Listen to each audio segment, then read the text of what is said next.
Lavetta Baltus, the executive producer for Sisters, We Got You. And this is in celebration of women. So whilst we are celebrating women,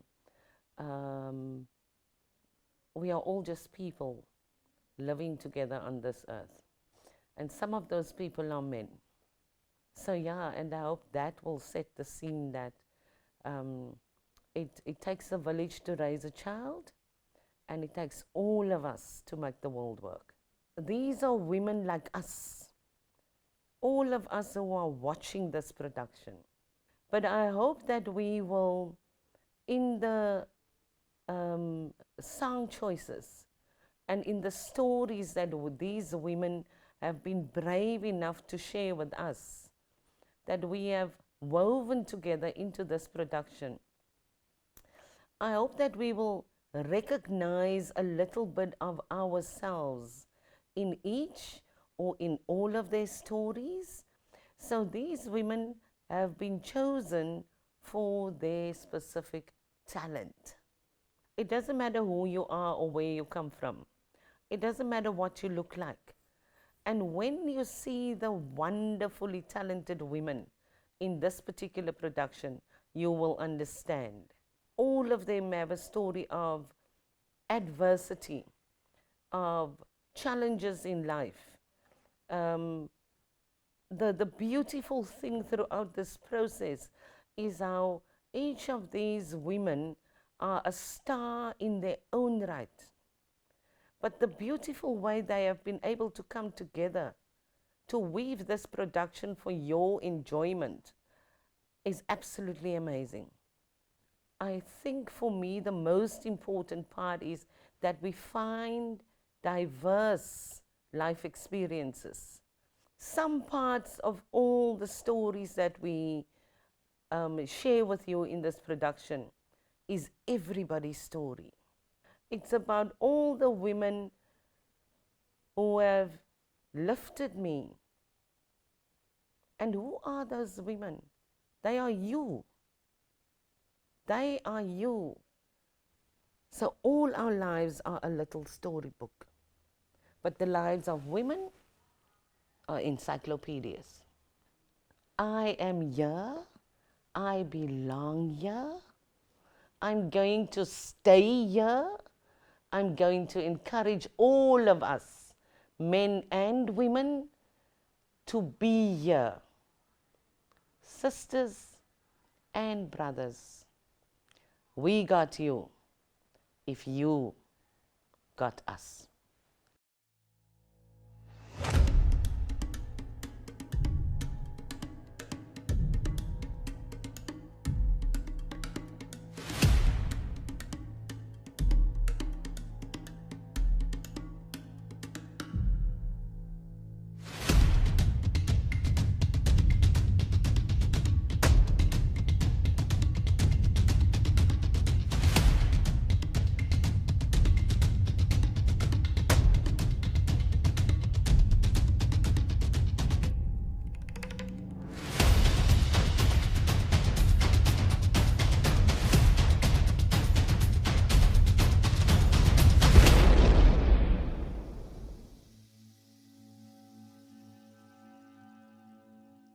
Ek sê, jy, ken jy vir my? Ek sê, raak wys, ken jy vir my? Vandag stap ek alweer. So 'n rigting met 'n ritme en 'n swaar van die ouens sien net een ding. Nie my load wat ek verdra of my 2 maande derde kind wat ek verwag plus. Die feit dat ek kos op die tafel sit elke dag. Met my vol borste en curves swaai ek my heupe. Goed opgevoed met 'n kwaai gedagte. Maar hulle dink net ek is goed vir 'n bier en 'n witsbien lê, dan is alles klaar. Wat kan ek maak? Die was gedoen aan ouma en aan ma. My een kind weet nie wie sy pa nie.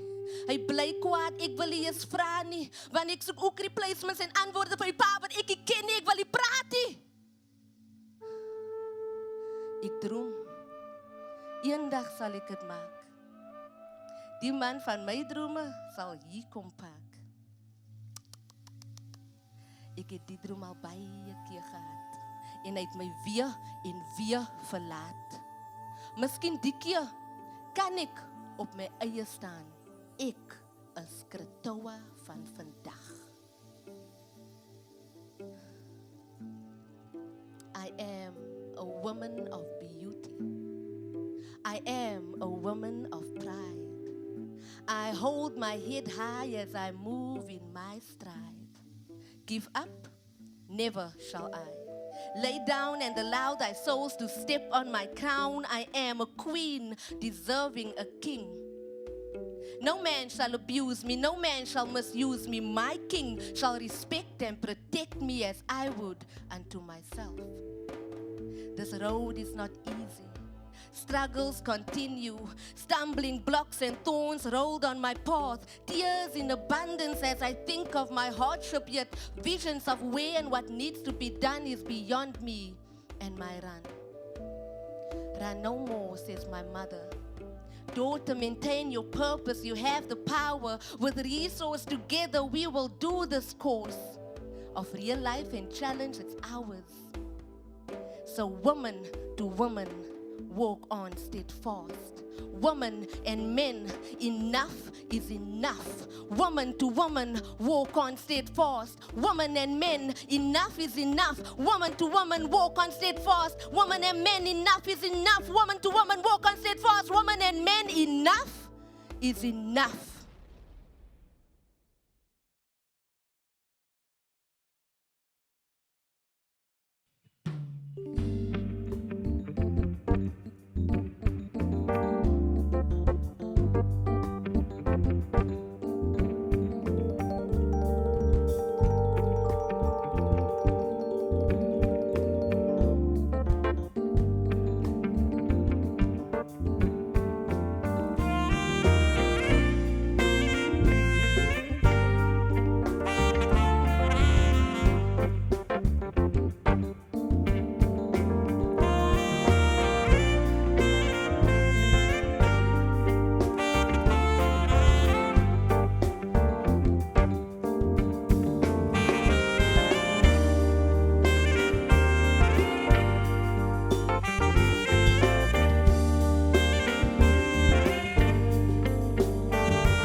I'm a mom of 5 children, and I'm very proud mom of 5 children.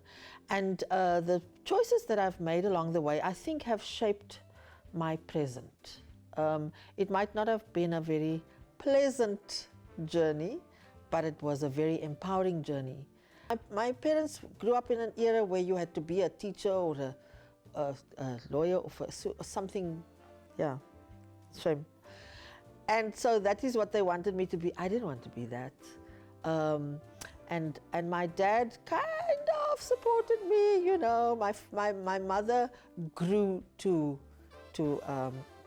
support my choices. It was not their first prize for me. And they also taught me, strangely enough, and I think it's ironic, to not compromise and to not follow, but to stand for your choices. Very often it meant that I would even come up against them because, you know, of the things that they taught me. But I think that is what kind of fueled it made me stronger. My home environment wasn't particularly focused on empowering women. It wasn't abject to it, but it was a thing that I grew into. It was something that I grew into because of what I then saw when I grew up, you know, that we have to be deliberate about empowering our women, but not in a combative way, not in a way where we fight with society, with men, with any. We have to empower women because because our power was kind of put under the rug for a long time. I found myself in a very male centric, male-dominated environment, and it was quite shocking to me when I discovered that, because before I started working in the industry, I was learning to play music and I didn't see gender, I saw musicians. Then I entered the music industry and it was shocking. I think gender-based violence has always been around because our men and women have been dehumanized.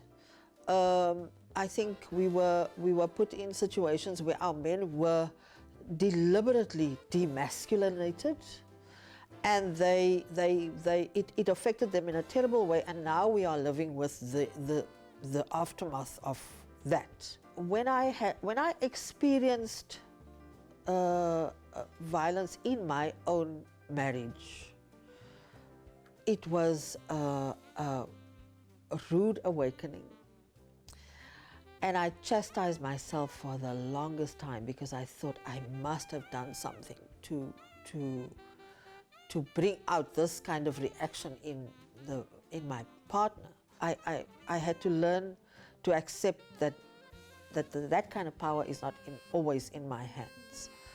And it was kind of cemented when my sister was killed also by her partner. She was 25 years old. It did contribute to my darkest time because I was angry. I mean, it's bad enough that I had to go through stuff. Now my sister was also killed. And I was angry with society. I was angry with my parents. I was angry. And there was a time when I also felt like I didn't even want to be alive anymore, because if this is what we are living for really now, you fight to breathe the one moment in your home, you fight to have your sister around, you fight to be seen as a musician in a thing, you're fighting the whole time just so that you can be. And I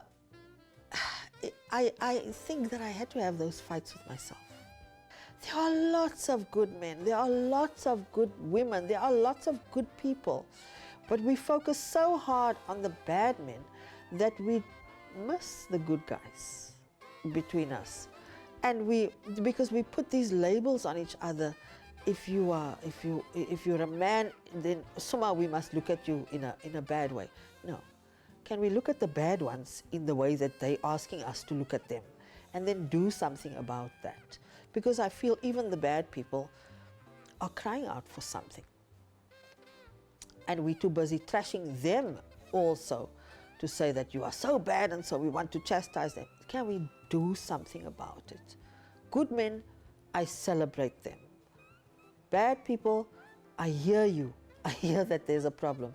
Can we hear them, and can we as a society start doing things to help people to heal out of their what we say bad, but it's really just their hurts that are shouting out loud. Yeah.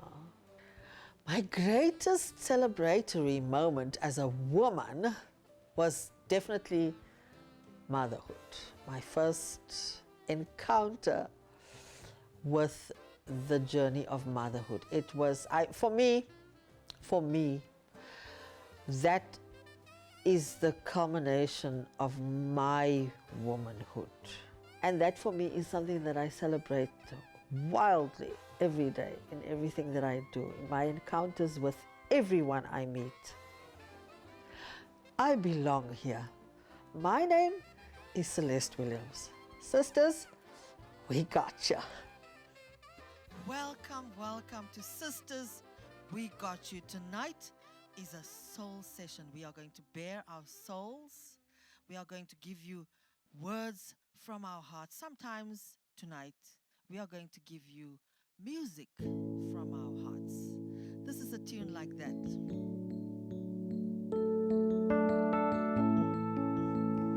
That I wrote maybe 10 years ago. It goes something like this.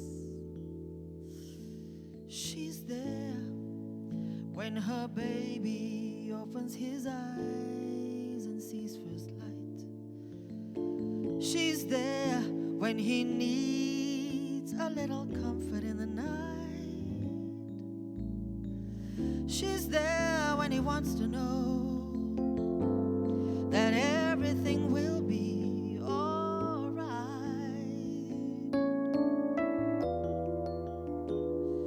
And she's there when he wakes up getting ready for the day.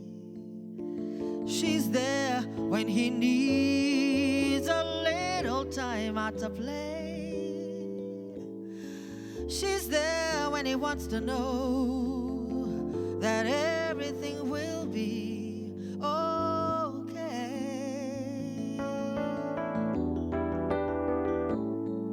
And yet she never talks about how she's worried, hoping everything will just work out. Say that it is so. She's a sister, the one who cares. Say that it is so. Going places no one else would ever dare. Say that it is so. She's your mother, the one who holds you up. Say that it is so. And she never boasts about it. But who's there when her mirror shows the colors of his fight? Who's there when she needs a little comfort in the night? Who's there even when she knows that everything is not alright?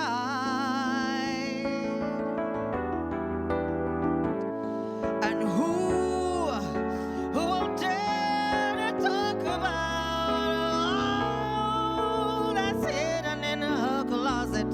Who will let it out? Say that it is so. She's a sister, the one who cares. Say that it is so. Going places no one else would ever dare. Say that it is so. She's your lover, the one who holds you up.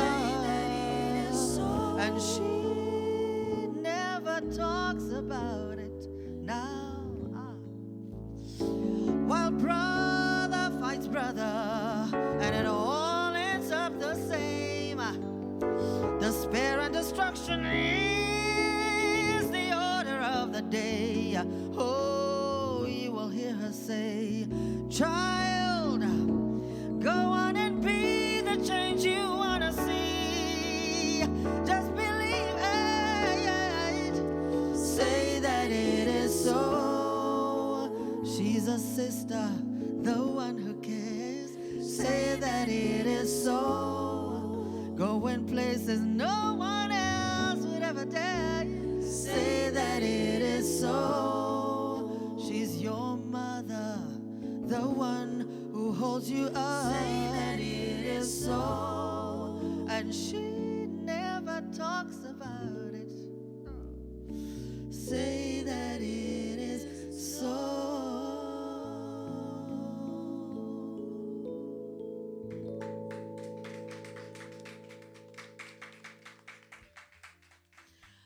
That was a tune called She's There, which I wrote at probably the darkest time in my life. But don't you find that's a woman thing, ne? We go through terrible times, but we keep the blinkkant boom like it's fabulous, and it's not really. Don't you find that? Eh? That is so true, Celeste. I agree with you. If I think of my dark times, I love listening to music, and that just gives me comfort. Yeah. And it's just so amazing how creative you become, in those dark times. Yeah. And also when you're happy as well. Yeah. But for me, the shocking thing is that society puts us in boxes. We expect it to be one thing or the other at a certain time, But it's time that we ladies realize that we have freedom from the moment we enter this earth, ne? Isn't it? Exactly, Celeste. And I think sometimes we as women forget that we were born free. Yes.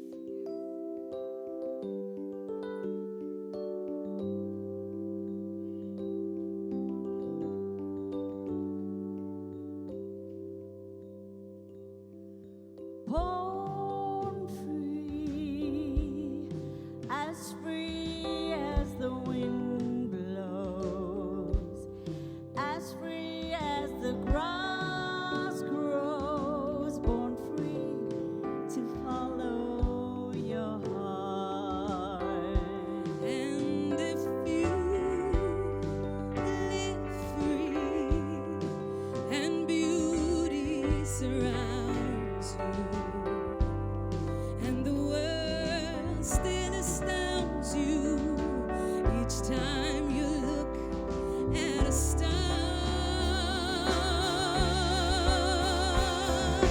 Stay free when no walls divide you. You're free as a roaring tide, and there's no need to hide.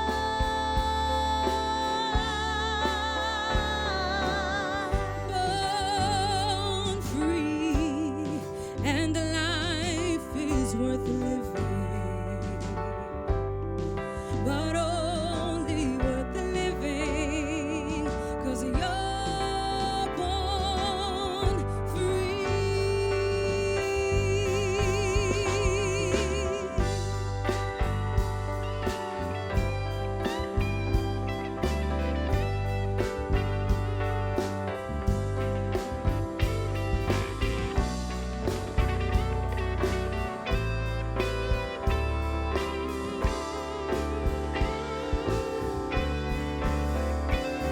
Stay free when no walls divide you. You're free as the roaring tide, and there's no need to hide.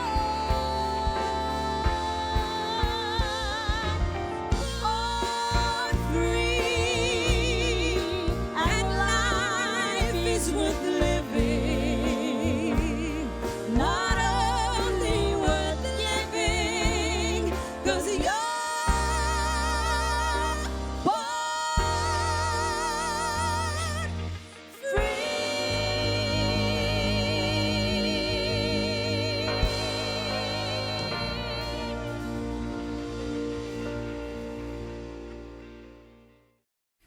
Hello, I'm Rose Phillips, and it really is an absolute pleasure for me to be speaking to you today as sisters. I was wondering what I would be sharing with you, and I thought, well, maybe let's start at the beginning. I was born in the 70s, and when you're born in the 70s and you are poor, you are black, you are a girl, and you are in Africa, it doesn't feel like you have a lot of opportunities in your life. And I actually thought in the early years of my life that I was cursed, that God had forsaken me. How can one person be all of those things that are considered negative in the world? Because your value as a girl, your value as somebody that was born with a dark skin, your value as somebody that doesn't have much, that is poor, and your value as somebody that is born in Africa was much less than somebody else. And I thought that that meant the end of the world.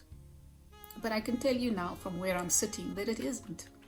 And I discovered that over many, many years of defying what I call my gravity.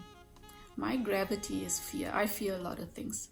But what I do fear more than anything is that this life that I lead is not a life of significance. That all the sacrifices that my ancestors have made, that my parents have made, that my grandparents have made, as poor as they were, to give me the best chance in life that I could possibly have, that I would have squandered that and not lived my best possible life. So my conversation to you is about choices, the choices that you make, the choices that I made. So when I was about 12 years old, having discovered that I'm a girl who isn't really valued, that I'm black, really not valued, that I'm poor, really not valued, that I'm African, really not valued, I decided that I should make something of my life. And so my guidance counselor asked me, what do you want to be when you grow up? And I said I wanted to be a millionaire.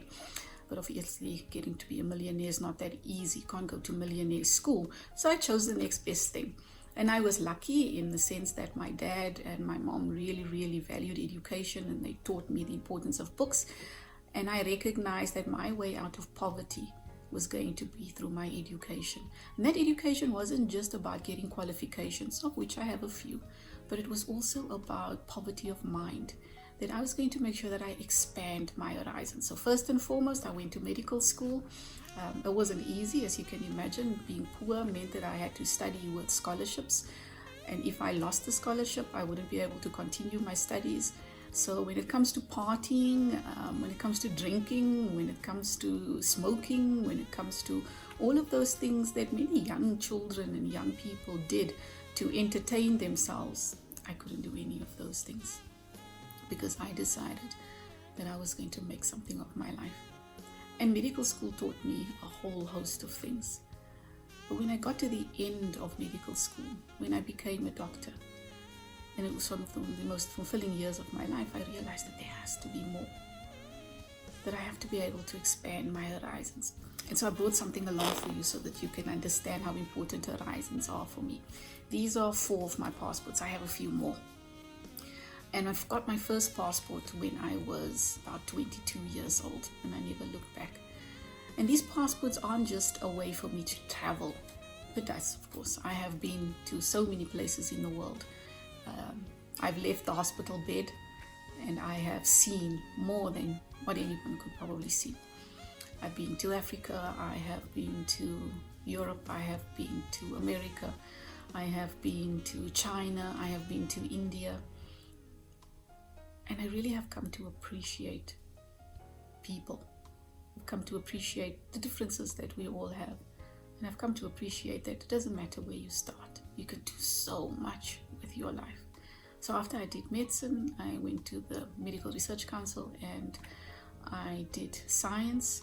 So I started off as a researcher, and 4 years later I was a specialist scientist, and then I realized I had to make a different choice because most of my peers were 40 years old and I was in my late 20s. And so I decided I was going to study my MBA, and I did. Of course, I still didn't have a lot of money, so I had to study part-time, and I held down 2 jobs. I was a medical doctor in Elsie's River, of all places, and I was a scientist at the Medical Research Council at the same time. But I persevered, and 2 years later I had my MBA, and I got a phone call from a management consulting company, one of the most prestigious ones on the continent, actually, in the world, really, Accenture. And initially I decided I was just going to see if I could get through the interview. I got through the interview. Today I can tell you that it's not your circumstances that define you. It's your choices. I've made good choices. I've made bad choices. I have failed, like many people have. But I've picked myself up and I've learned from those failures and I've learned from those successes as well. And I've continued my journey.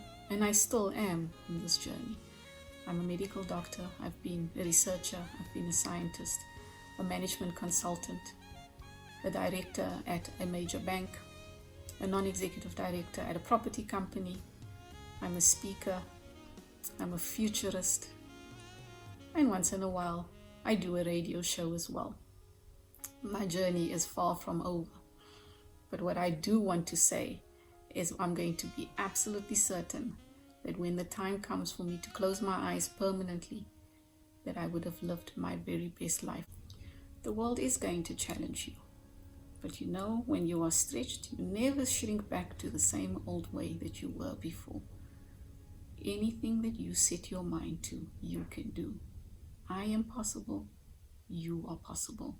So sisters, you have got this.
I grew up with my granddad, who was Muslim.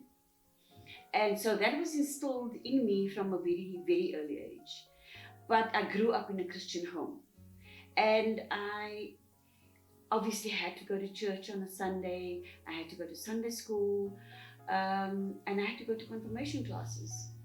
But in doing that, there were a lot of things that kind of questions that I had. And as time went on, I kind of just got lots of literature on Islamic faith because of the strong influence my granddad had on me. I grew up in a home where we had about 6 families living in one home. In fact, more than 6, it was like 8 families. It was my mom, all her sisters and brothers, and their families living in a 4-bedroom home. And I used to look at them every day, and I knew that, you know what, as a female, there's more to me than just going to work every day and coming home and being angry with the boss because he did this, that, and the other. And I'm like, this is not who I want to be. So they actually pushed me to become something other than what they were. The worst decision, I would say at this point, even though it's very late, but I would say that I did not fight hard enough to save my marriage. That would be one of the worst. I think I gave up. I just gave up too quickly. But then again, I also do believe that everything happens with the grace of the Almighty. And maybe it was my time to just walk away. But I still regret not fighting for my marriage. When you're a mom, you just being a female and being a mom, and you have kids that you have to actually shield from that kind of thing, you think that first. Okay? You think your pride. You can take everything away from me, but you're not going to take that away from me. I'm going to walk out of here with my head held high. Was it challenging? Yes, it was. It was very challenging because I was told back then that a closer plek is an base. And not just from him, but other people around in the circle, okay? And me having to give up everything in terms of my performance and me being in the arts, and it was a big decision that I had to take. And it was more so to raise my kids, but I mean the kids only started becoming more and more over the years. But at the time when I got married, when the decision was made, there was only one child. But I had to stop it, and because I had now embraced Islam, and obviously he had to be in the studio 24/7 to work on his musicals. I had to man the fort on this side. So it was very challenging for me. It doesn't anger me, because I believe that everything happens in the prescribed time. And back then it probably wasn't my time to shine. I had to wait 20 to 30 years for my time to come. And I feel that my time is now. The greatest moment for me was when I stood on stage and I sang with the Cape Philharmonic Orchestra. And I knew, because this was something that because I had always doubted myself as a performer, because I had to suddenly stop, and I always had this in my mind, maybe I wasn't good enough, maybe it was just, a means to an end type of thing. But when I got all these big performances that I was asked to do, I realized, and when I sang to like There was at one point when I sang unto about 5,000 people, and they all kind of, I got a standing ovation. I was like, I literally cried. I literally cried because it was me. It wasn't me driven by someone else. This was me doing my thing. And it was a moment that is etched in my mind and will be etched in my mind for as long as I live. Madiga's greatest strength, she's a fighter. She doesn't give up easily. She's discovered now that if you want something, you go for it. Nobody can do it for you. Only you can do it for yourself. I belong here. I am Madiga Anders. And sisters, we've got you. So, listen to the lyrics.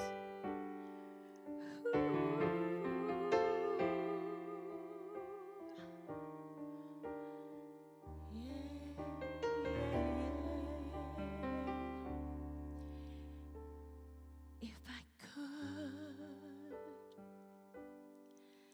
I'd protect you from the sadness in your eyes, give you courage in a world of compromise.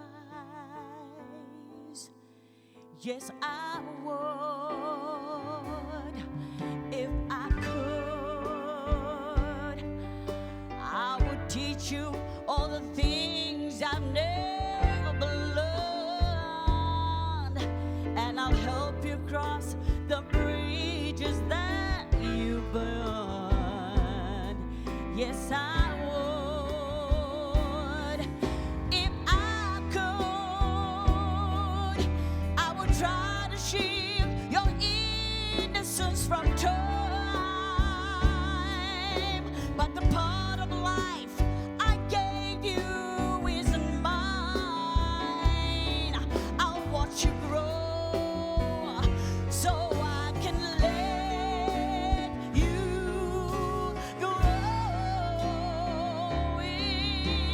If I could, I would help you make it through the hungries. But I know that I can never cry your tears, babe. But I would if I could. If I could, in a time and place where you don't want to be, you don't have to walk along this road with me. My yesterday won't have to be your way. I knew I'd try to change the world I brought to you too, and there isn't much more that I can do, but I would if I could. If I could, I would try to shield your innocence from time. But the part of life I gave you isn't mine. I'll watch you grow so I can let you go. If I could, I'd help you make it through the hungries.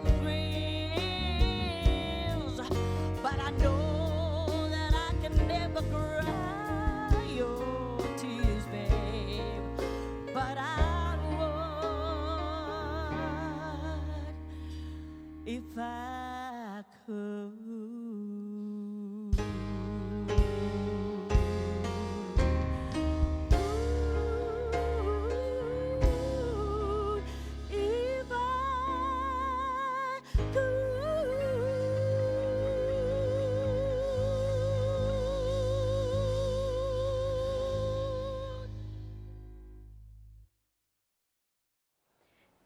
I I am the eldest of 3 children, and my dad was absent, and due to his work, and for me it was what I've learned from my mom to be a strong woman is to stand firm and have a belief that you still have to submit to your husband, and with that I grew strength of what I've seen, what my mother went through in her journey. They are now married for 43 years, and she taught me just to have that endurance. Doesn't matter what you go through, you need to stand on solid rock, and that was something my mother taught me. There is good men. I'm blessed with a good man, with a good husband and a good father, and I think that when I'm surrounded by women, that is really, I've recently attended a women's tea, and 7 out of those women had something bad to say about their husband due to their experience and abuse. And you know, for me to say, oh no, you know, that doesn't happen to me. It's like, whoa, are you lying? Are you trying to hide something? It can't be like that. So it's really sad that women are now actually talking a lot more about what is happening in their homes. So about 10 years ago, when my husband lost his job, I had to do a mind shift. I had to do a mind shift and try to support my family. Sorry, I was just on the phone with my son. Anyway, and from that I grew stronger, because I had to be mother and father at the same time, because my husband was going through depression and he wanted to commit suicide. But I had to stay strong for myself and for my eldest kid that is now going through the situation. And I've started to reach out more, because I'm a very private person. So I started to reach out more to communities and to actually see where I can, with my talent, my God-given talent, that I can sing, to actually reach out to them and go assist them with their events. I am now the brand ambassador for Outside of the Bowl, that feeds 50,000 kids with cereal and foods, and that to me just puts a smile on my face, to just do something different. And I will not stop helping and assisting any way that I can, because I know to be a virtuous woman, in my view, should be that you need to stand on solid rock, and then you will be able to get through anything. My greatest strength is giving. I'm a giver, and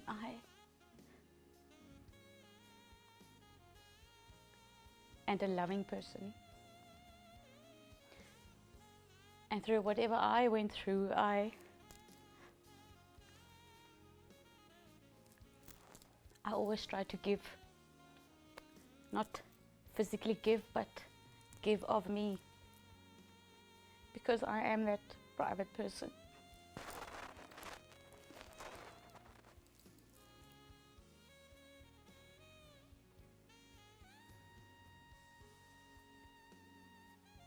And I believe that all of that strength is what God gave me, because I can only get my strength from Him. So my greatest strength that I have up to today is that I give, and I build, and that's who I am. I belong here. My name is Lauren Erasmus, and sisters, we've got you. So the reason why I wanted to do this beautiful song is to remind you that to not lose yourself in your current situation, your current circumstances, and that that strong person still lives in you. So listen to this lyrics that I'm going to sing for you today, and remember it.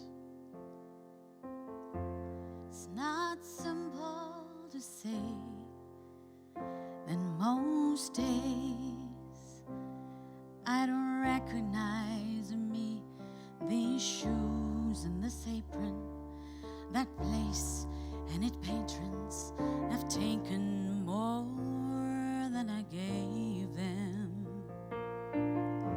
It's not easy to know I'm not anything like I used to be, although it's true I was never attention sweet centered. I still remember that girl. She's imperfect, but she tries. She is good, but she lies. She is hard on herself. She is broken and won't ask for help. She is messy, but she's kind.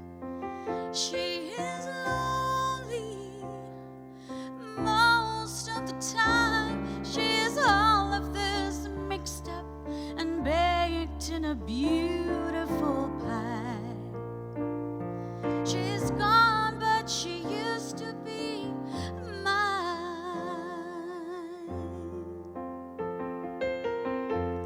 It's not what I asked for. Sometimes life just slips in through a back door and carves out a person and makes you believe it's all true. But now I got you. You're not what I asked for. If I'm honest, I know I'll give it all back for a chance to start over and rewrite an ending or two. For the girl that I knew who was reckless just enough, who gets hurt, but who learns how to toughen up when she's bruised and gets used by a man who can't love. And then she'll get stuck and be scared of a life that's inside her, growing stronger each day, till it finally reminds her to fight just a little, to bring back the fire in her eyes that's been gone. She used to be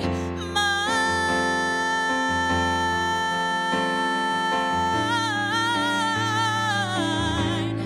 Used to be mine.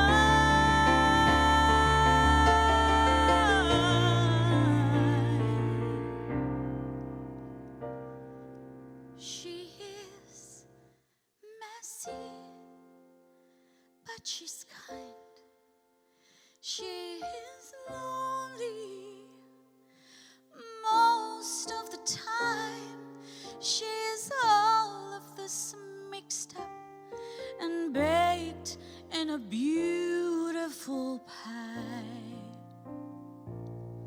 She is gone, but she used to be mine.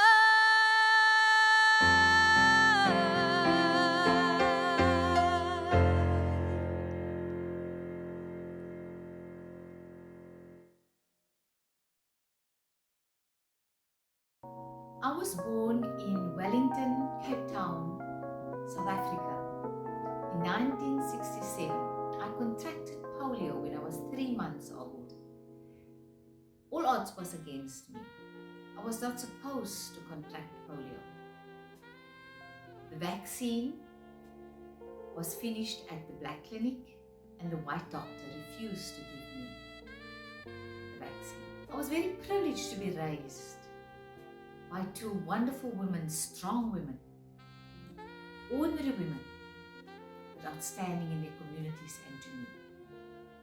My mother was a single parent, and we stayed in a house full of people. I became the 11th child of my grandparents.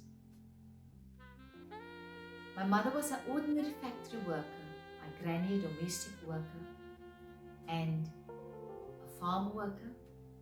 And I grew up with that system, the dorpstelsel, where the farmers used to give the workers still their wages and with a glass of wine.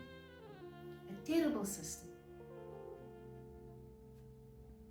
But I can still hear the laughter in my home, and I can still hear the klopse, the Christmas choirs, the church choirs. So I grew up culturally very rich and in a community that cared for each other. I can still vividly remember on a monthly basis how the communities would they used to take turns to abba me to the station because we didn't have a car, and for me to travel to Cape Town, change 4 stations to get to Princess Alice home in the retreat. And all the neighbors used to help. But my defining moment in my life was the day when my mother, like all mothers, were looking forward to take their children to start their school life. My mother and my granny took off for the day without getting wages to take me to the school. And they waited in the queue, and when it was my turn, the principal said, "There's no place for a cripple Malinki for some aid." My mother stood tall. My granny was more silent and so used to in the apartheid era to lower her eyes. But my mother decided that day, without knowing the words activism or feminism, that I am going to be in some aid. I'm going to be enrolled. And she had her own protest. And that's the day my journey started of empowerment, because she took a stand. I will be forever grateful for that stand. And so my journey started in Wellington, and my journey started in a mainstream school, and my journey started how friends would just, without blinking an eyelid, started just to accept me who I am.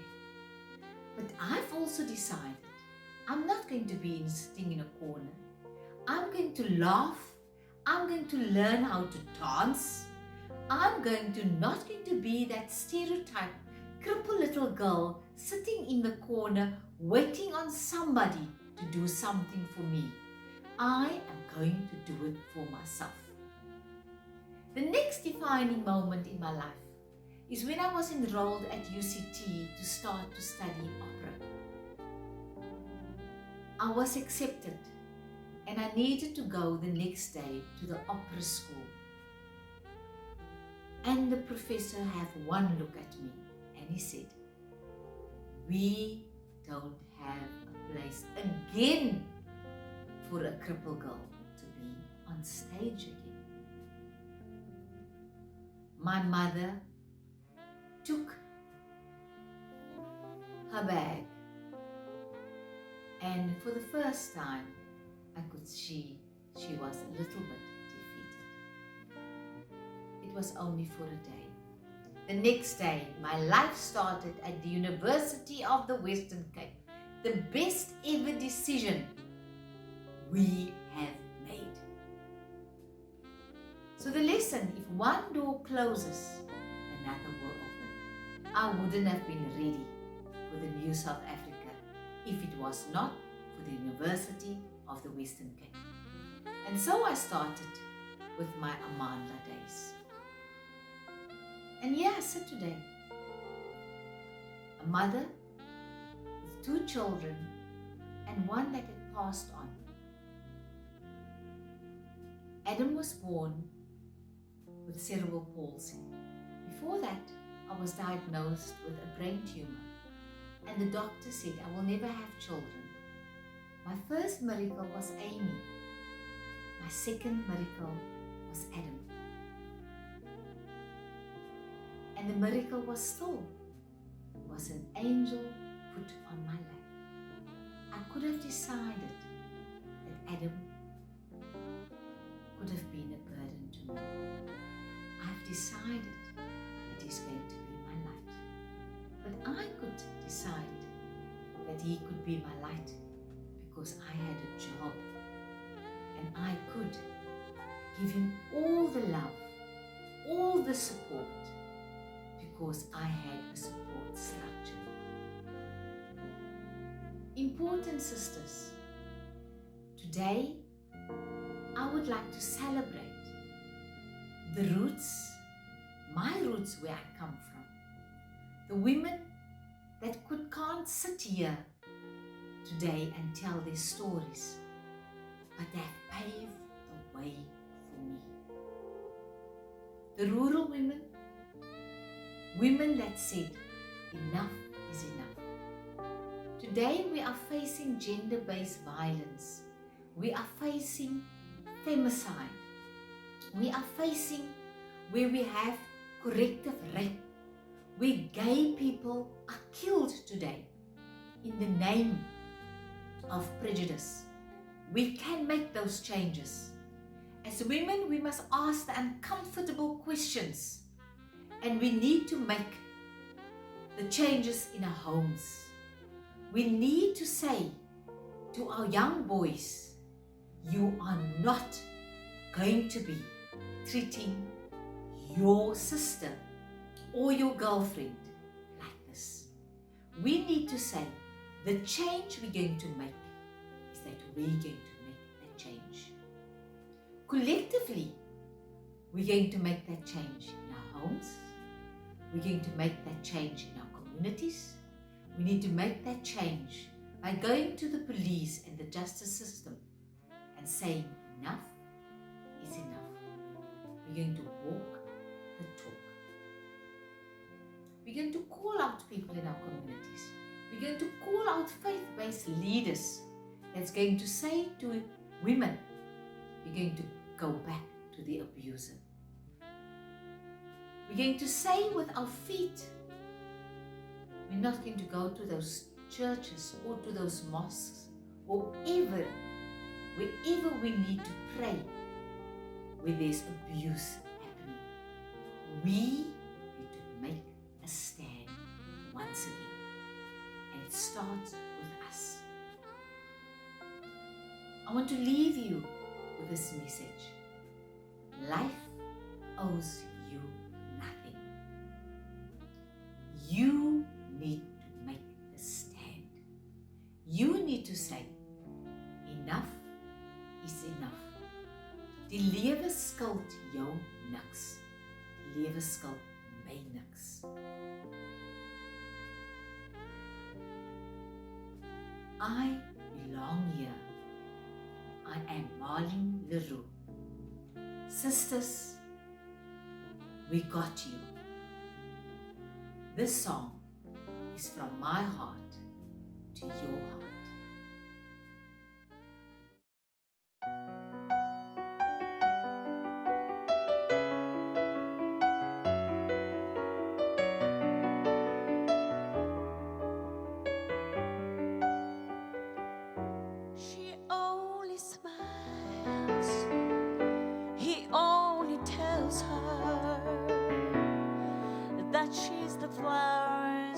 the wind and spring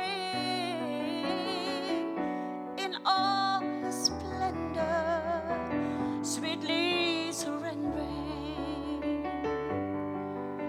the love that innocence brings.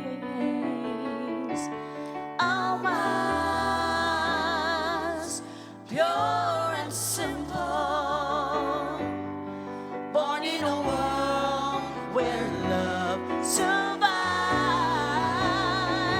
Now men will want her, 'cause life won't haunt her.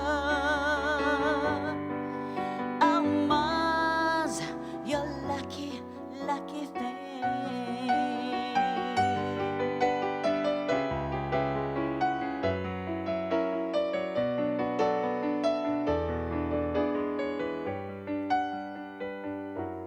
Now I watch closely and I watch wholly. I can't imagine a love so rare. She's young and tender, but will life bend her? I look around, is she everywhere? Almas, pure and simple, born in a world where love survives. Now men will want her, 'cause life don't haunt her. Almas, you lucky, lucky thing.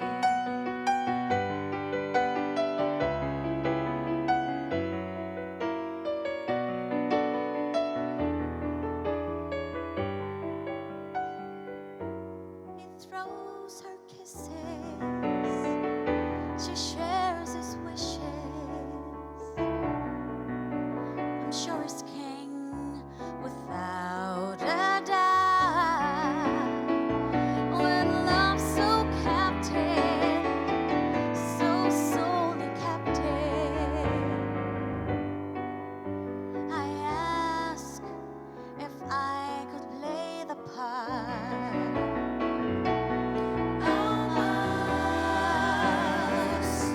pure and simple, born in a world where love survives.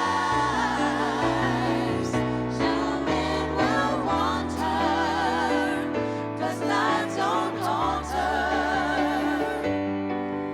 Almas, you're lucky, lucky thing. Almas, you lucky, lucky thing. Almas, you lucky, lucky thing.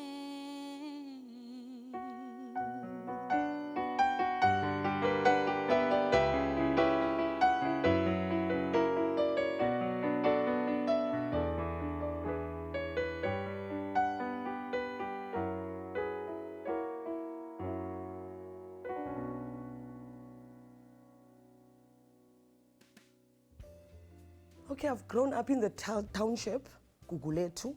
I've been blessed, as I said earlier, because I've had friendships from the beginning of my career that have empowered me.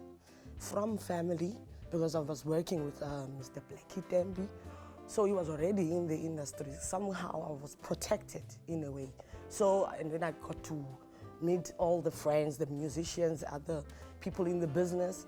So throughout the career, meeting different races, you know, and I've never really lived my life only looking 360 degrees in my own area, you know, circumference, you know. I've always looked my life out of even South Africa, because I believe I'm a world artist. In the locations, African women, it depends which circles you are talking about. You know, there's good and bad in everything that we live for in life. So there's a good side, there's a bad side, and the abuse of women is something that we are dealing with, but in spaces far, sometimes maybe one nearby, but it's not something as bad as South Africa is pointing out. It's bad because we are losing a lot of women, but there is a sense of respect that I'm also gathering around, how women are empowered, women who every day they wake up and make sure they have to feed their kids, do hard work. And I don't know, women are great, man. They are survivors, and they will always survive, because what keeps us going is the love we have inside for our families, that we keep together. Whenever things are falling apart, women sometimes play a very powerful role in bringing families and friendships together. Our job as artists is to heal, whether you heal 10 people or 100 people emotionally. That's something great, because they take along that feeling to their other aspects of life. When there's hope delivered through music or words, it does work for some people, because they use that hope in their own life. My family is a traditional Xhosa family. We are also Christian. I've grown up to have choices of what I have to choose in terms of belief. I've always grown up very atheist, because I'm not sure if I should believe in a religion that has a history of so much blood in it, but I respect the values that they have instilled to the society with the religion. I am spiritual, because at the end of the day, I know what feels great. Music takes me to that spiritual place. Gender-based violence is there. It's something that's going to be there, but I'm very lucky. I've got a man, and he's such a gentleman, and I'm a person who doesn't like to keep past stories too long on my mind, because I need to open space for new opportunities of new information, new music, new whatever, For me to hold on to all the grudges, and it takes a lot out of me, spiritually. Then I won't be able to express because now my spirit now is going to be filled with a lot of that. But what happened to me was being in China. In China, then there was an HIV test. When I tested positive, they sent me home. So when I came back, it was not easy, because I have to explain that, and my status as HIV, it does not affect me in a mental state where I have to think of myself as a walking corpse. You're gonna die in 5 years or 10 years or 20 years. I'm just living my life. I've been healthy, and I've been taking care of my health, and the music has been working. My career has flourished, even though it was very sad, because I had already had plans with the income I was gonna make from that gig. We'll live. South Africa is big enough for me to survive. I don't like the fact that the pity party about it, is what creates the stigma. It's my first time really talking about it in an open space like this, because I never really feel the need to always just go knocking every door. Hey, hi, I'm HIV. No, I don't think it's necessary. I think it builds up even the stigma even more around it. You are in control of your emotions, even though, okay, the outside factors do affect. To be aware that you are in control is a very special strength, so that whenever you make decisions, obviously nobody makes great decisions all the time, but we're trying our best to make great decisions, because life is coming, man. It's to be lived, and I'd like to live a little longer, a lot longer. I belong here. My name is Zamim Dingi. Sisters, we got you. We praying for Africa. We're praying for the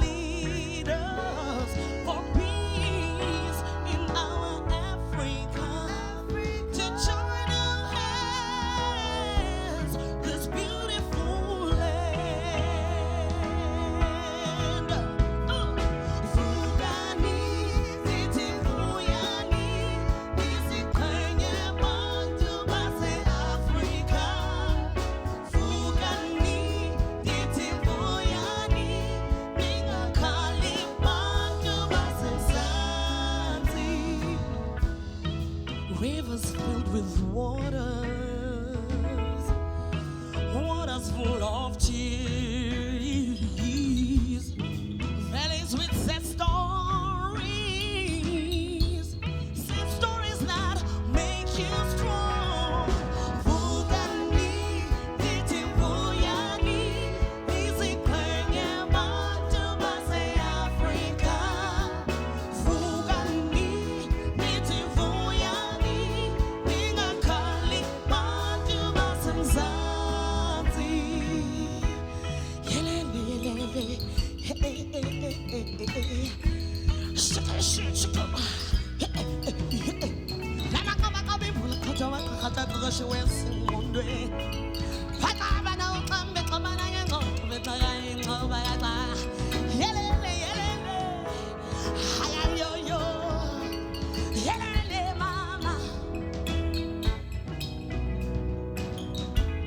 Our duty is to following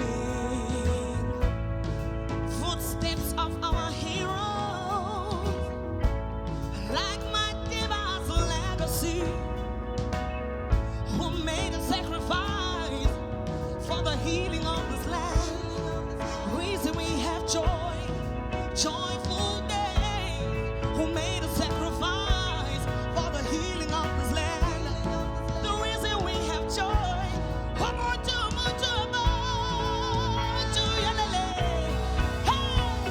We praying for Africa. We praying for leaders, for peace in our Africa, to join our hands, this beautiful land. Check it out. Vugani, iti vuyani, nisi kwenye bantu base Africa. Vuyani, iti vuyani, ningakali bantu base Mzansi.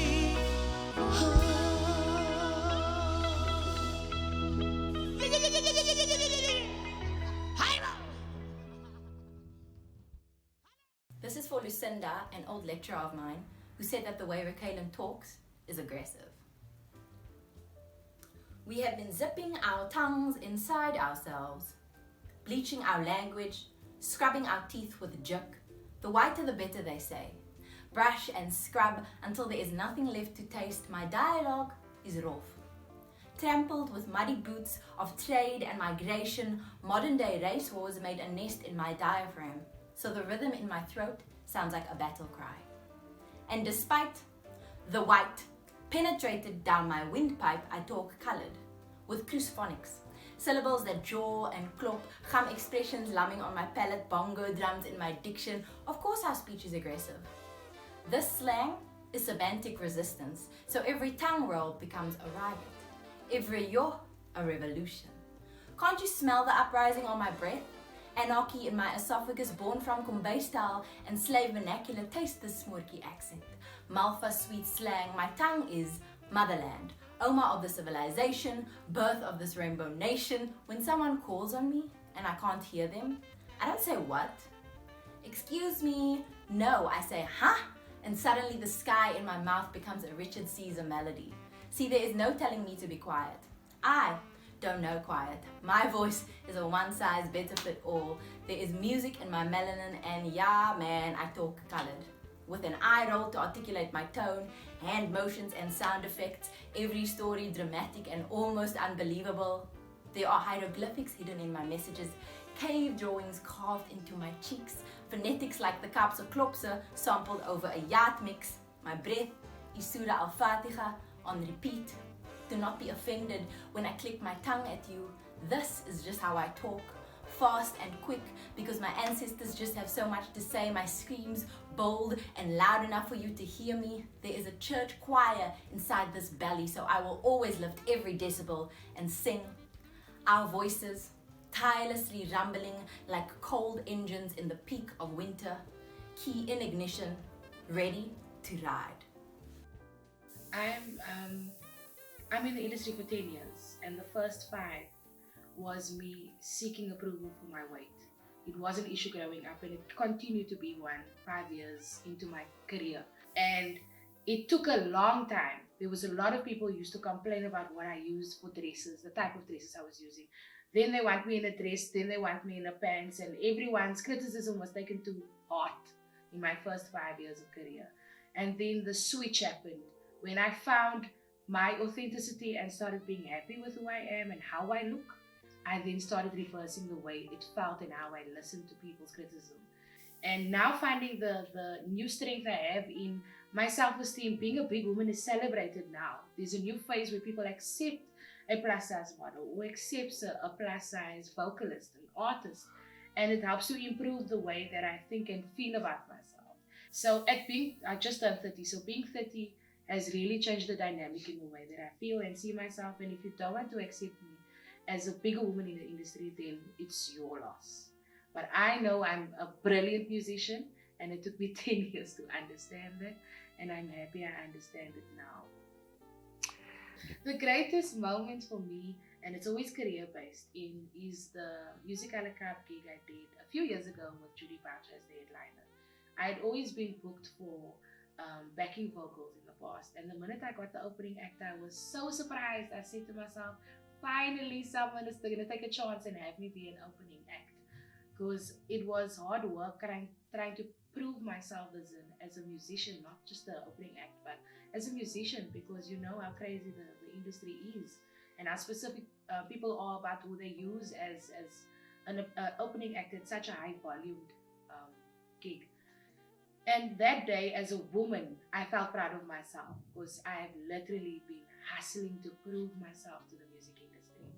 And I felt like I represented so many of me in the music industry. I wasn't singing heartfelt songs, but I was singing songs that Cape Town loves. And to get the recognition of everyone giving me just a hand clap made me feel like I've come so far and nothing stopped me. I used to be someone who was scared of risks as a musician, and I wasn't scared of anything that day, more excited for the opportunity. And ever since that day of being an opening act, what I also require as a woman in the industry has changed. And I found my strength that night, knowing that I'm capable of being here where I am right now. And I don't need to improve myself anymore. I start feeling the respect from everyone else, and that's brilliant. And my main thing was my self-esteem and my decision-making based on self-esteem. I no longer seek validation, which is the first thing I had to work on. People can't validate me. My work determines my validation. And I started prioritizing my work and my family and becoming a breadwinner overnight, knowing that my family survives because I'm part of that. And it made me grow up completely from being a teenage girl to being an adult woman at 21. My darkest moment was disappointing myself. I really wasn't putting myself first. I went through a phase of depression just after I graduated from music college. And I felt everything raw. I used to cry every night. I couldn't understand why I'm not getting what I want. I couldn't understand why my mother's not around. I couldn't also understand that I wasn't in a relationship.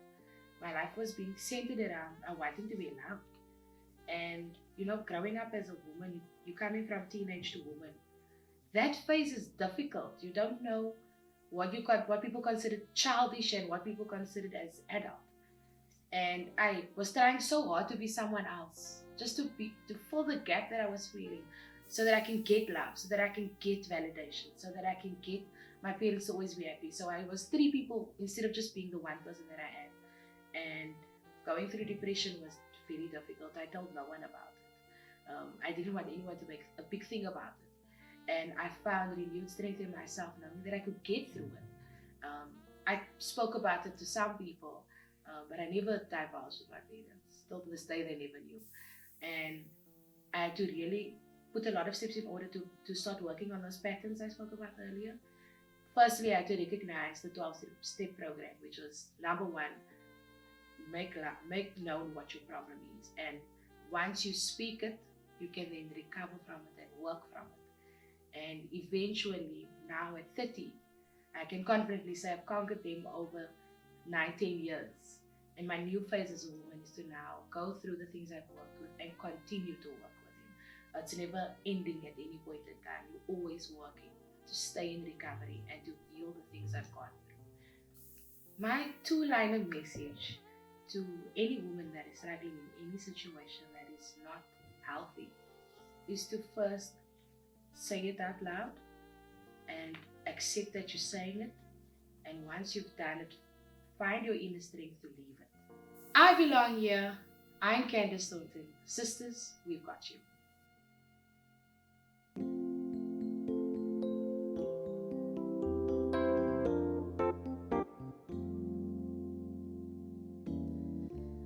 Lost touch with my soul. I didn't know where to turn. I had nowhere to go. Lost sight of my dreams. Thought it would be the end of me. I thought I'd never make it through. I had no hope to hold on to. I thought I would break. I didn't know my own strength, and I crashed down and I crumbled, but I did not tumble. I got through all the pain. I didn't know my own strength, survived my darkest hour. My faith kept me alive.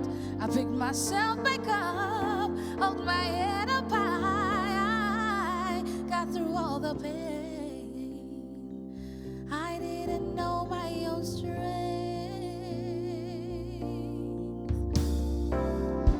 I found hope in my heart. I found the light to life, my way out of the dark. I found all that I need. Oh, yeah, inside of me. Yeah. I thought I'd never make it through. I thought I'd never get to you. I thought I would break. I didn't know my own strength, but I crashed down and I tumbled, but I did not crumble. I got through all the pain. I didn't know my own strength, survived my darkest hour. My faith kept me alive. I picked myself back up. I hold my head up high. Got through all the pain. I didn't know my own strength. There were so many times I wanted I get through the night. I thought I would take.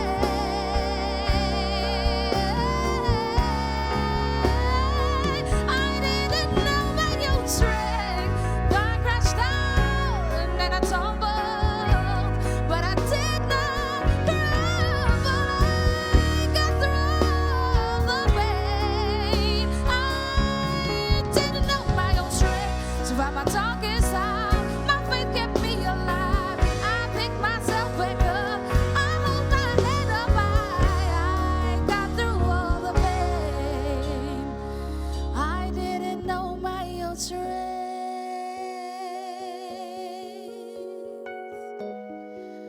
I was not built to break. I got to know my own strength.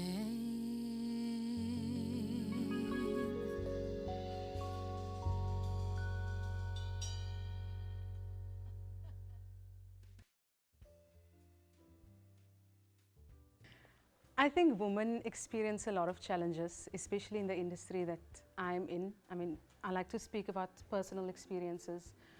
If I make an example of the music industry, I think people feel that they can always have an opinion about you. You are always up for discussion, if I can put it in those terms. Whether it be about your shoes or your clothes or your hair or whatever it is, your body. If you step into a room and you don't know those people yet, people talk about you. They discuss, oh, ek ken nie van nie, wie's daai, sal ek friendly nie, sal ek so, sal ek. You have to be okay with always being up for discussion or always being a topic. And that's been one of the major challenges I had to face, because I come from a family of 10 children. And my father's a pastor, so we run a church in Atlantis. I mean, that kind of thing has always been part of my world, being spoken about. So you would think I'd be used to it by now, but it's something, and especially in my family, was a 10, ek is 7de, maar my family would not agree that I say I'm one of the quiet ones. Maar ek is. I am actually an introvert, and the industry would know me as an introvert.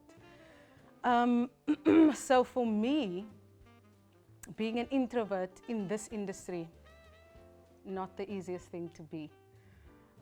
So that's a big issue and a challenge that I experience. And even women in general, not even just in the music industry, but all over platforms. Women experience difficulty in making people take them seriously. I even had, at one of my rehearsals, had a question from a guy asking me, when I wasn't happy about something, I spoke up about it, and he asked me, wow, Sasha, is it that time of the month for you? So, you know, it's those kind of things that I'm just like, wow, jeepers, can I not just say when I'm not happy? Can I just not speak up when something is not okay? So I hope those kind of things change all over for women, and yeah, that's one of the major issues that I've experienced. The challenges with being a female, even in the workplace where you have to have rehearsals, or where you are the only female in a band of only males. I mean, with all the gender-based violence and all those things going on right now, mens is so bang. Even if you know the people that you're working with, if you see, oh my gosh, I'm the only female here, you start just pulling back and thinking, okay, if something happens, I have this in my bag, I have this. You start going through all of these things in your head, what to do when something like that happens. So yeah, those are the things that, there's a lot of fear in women at the moment. There's a lot of fear with everything that's going on right now. The song I'm going to sing today is called Never Enough. People would know it from the movie The Greatest Showman. Although the song is about love, I'm taking it as a song, I'm singing it to myself. Because even if I have the world, even if I have money, even if I gain everything I want to have in life, if I'm not happy with me, nothing else is going to make me happy. So you have to make a decision and the choice to whatever room you step into, with new people, with whatever job you go for, it doesn't matter. Make sure that you are confident with you, make sure that you are happy, and wear what you want to wear and be who you are. That is the easiest way to go through life, and accept who you are, then everything's going to be okay for you. I belong here. I'm Sasha Lee Davids, and sisters, we've got you.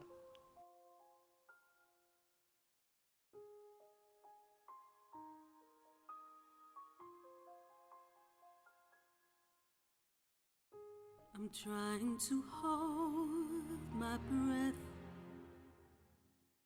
let it stay this way. Can't let this moment end. You set off a dream in me, getting louder now. Can you hear it echoing? Take my hand, will you share this with me? 'Cause darling, without you, all the shine of 1,000 spotlights, all the stars we steal from the night sky will never be enough, never be enough. Towers of gold are still too little. These hands could hold the world, but it'll never be enough, never be enough. For me, never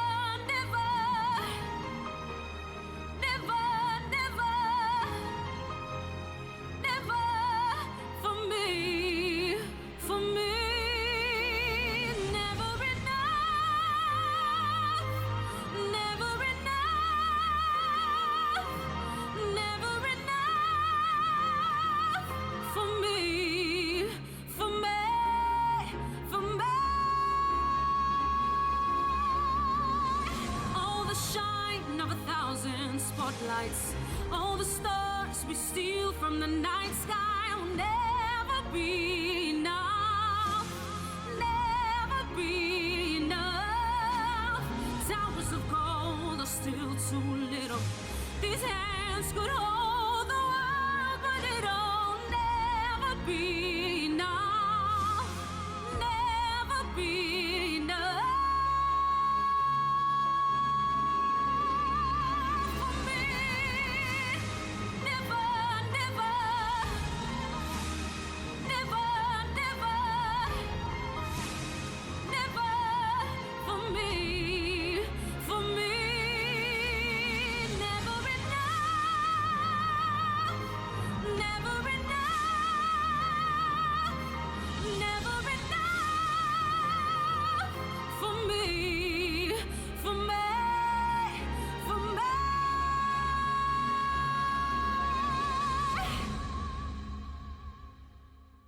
For me.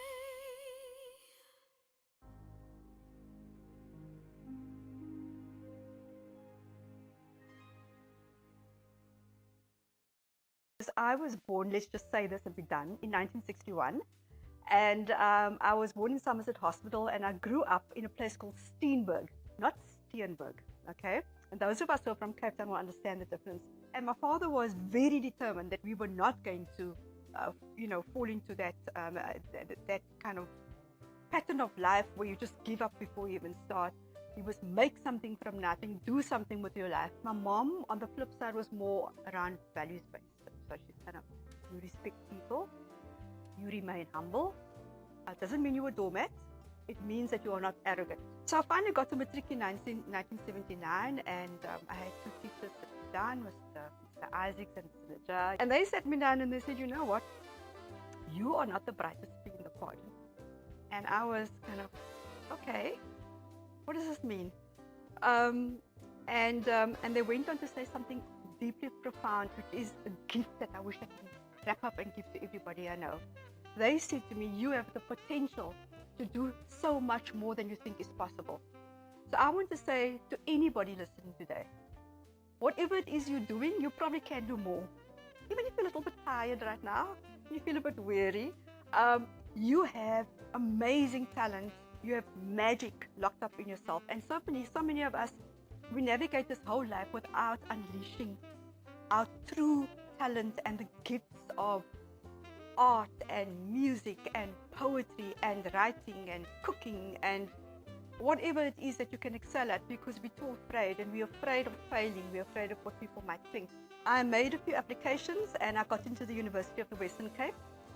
And so I finished the BA degree, I finished my high diploma in education, and I went off to teach at a school called Groenvlei Secondary in Lansdowne. I finished at honours with UNISA, and I went then as a lecturer to the University of the Western Cape. And that was, to be exact, January 1988. And Kevin's mom likes to clip little things out of newspapers for me. So she still does. She thinks I run around so much and I miss something. So she clips it out. And this particular thing that she clipped out said something to the effect, Harvard South Africa Fellowship open for application. And she believed in me before I believed in myself. She's kind of, come on. I said, Jean, do you understand what Harvard is? She says, yeah, I know it's one of the best schools in the US, but you must apply. You must apply for this. And thousands of other people will apply. What would be the point? You must apply. If you don't apply, you're not in. And this is the lesson that I had to learn, and I want to share with people as well.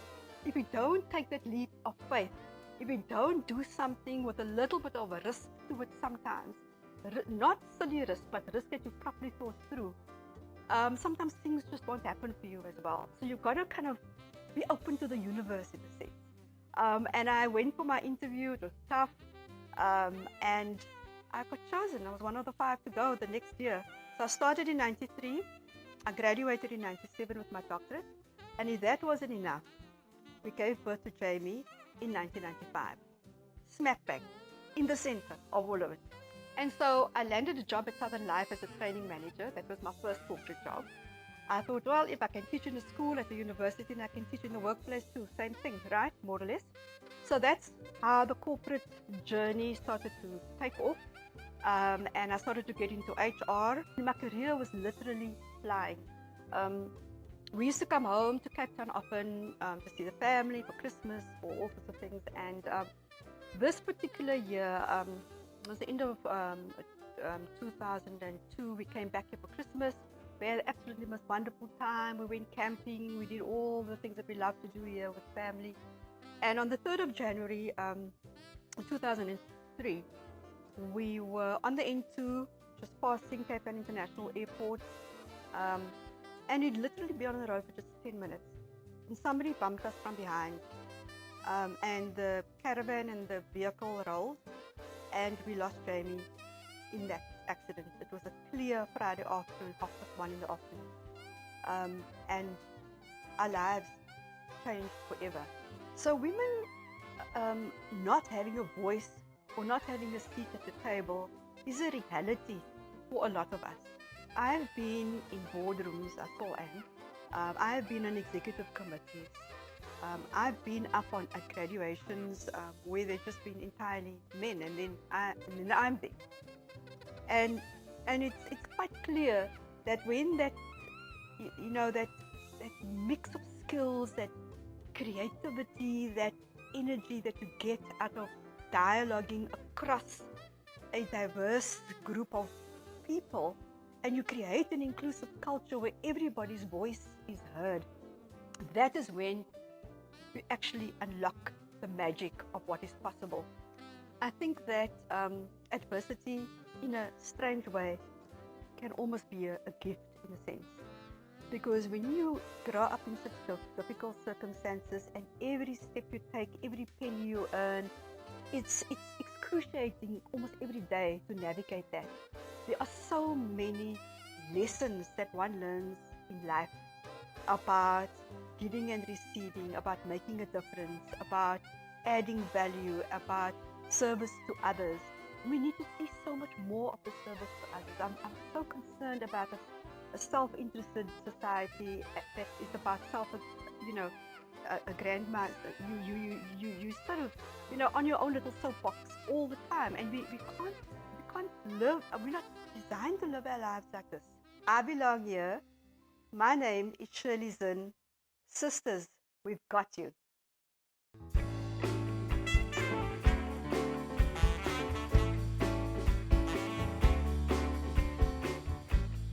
So now that we've shared all of our stories, I hope that today you have all realized your strength as a woman. And don't forget that you have a heartbeat for a strong woman. It's time for us women to rise up around the world. Oh, sisters, we've got you!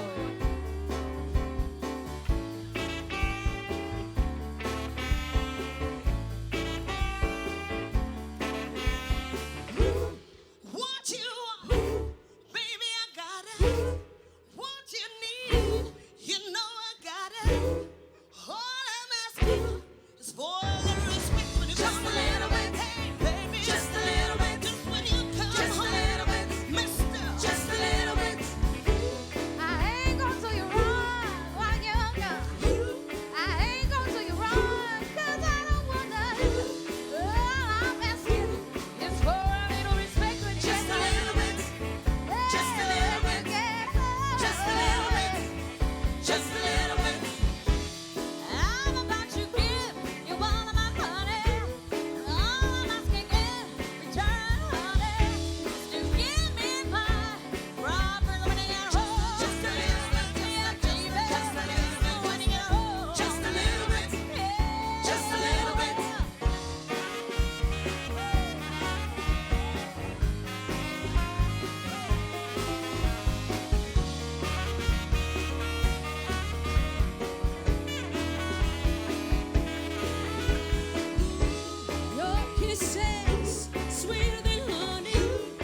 Tabata starts to play.